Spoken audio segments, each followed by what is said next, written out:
एक बार की बात है, चार मित्र थे जो अलग अलग विद्याओं में पारंगत थे। उनमें से तीन बहुत ही विद्वान थे और चौथा साधारण बुद्धिमत्ता वाला था, लेकिन उसमें अच्छी समझदारी और व्यावहारिक ज्ञान था। एक दिन वे चारों मित्र जंगल की ओर गए। मार्ग में उन्हें एक मृत शेर की हड्डियां मिलीं। पहले विद्वान ने कहा, मैं इन हड्डियों को जोड़कर शेर का कंकाल बना सकता हूं। उसने अपने ज्ञान का प्रयोग किया और हड्डियों को जोड़ दिया, जिससे एक शेर का कंकाल तैयार हो गया। दूसरे विद्वान ने कहा, मैं इस कंकाल में मांस और रक्त भर सकता हूं। उसने अपनी विद्या का प्रयोग। तीसरे विद्वान ने कहा, मैं इस शेर में जान डाल सकता हूं। उसने अपनी विद्या का प्रयोग करने की तैयारी शुरू की।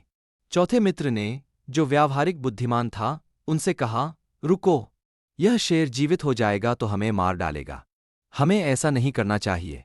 लेकिन तीनों विद्वानों ने उसकी बात को नज़रअंदाज कर दिया और उसे मूर्ख समझा। जब तीसरा विद्वान शेर में जान डालने की तैयारी कर रहा था, तब चौथा मित्र जल्दी से पास के एक पेड़ पर चढ़ गया। तीसरे विद्वान ने शेर में जान डाल दी और शेर जीवित हो गया। शेर ने जीवित होते ही तीनों विद्वानों पर हमला कर दिया और उन्हें मार डाला। चौथा मित्र, जो पेड़ पर चढ़ा हुआ था, बच गया और उसने अपने जीवन की सुरक्षा की। इस कहानी से यह शिक्षा मिलती है कि केवल विद्या और ज्ञान ही पर्याप्त नहीं होते, व्यावहारिक समझ और बुद्धिमत्ता भी बहुत महत्वपूर्ण होती है।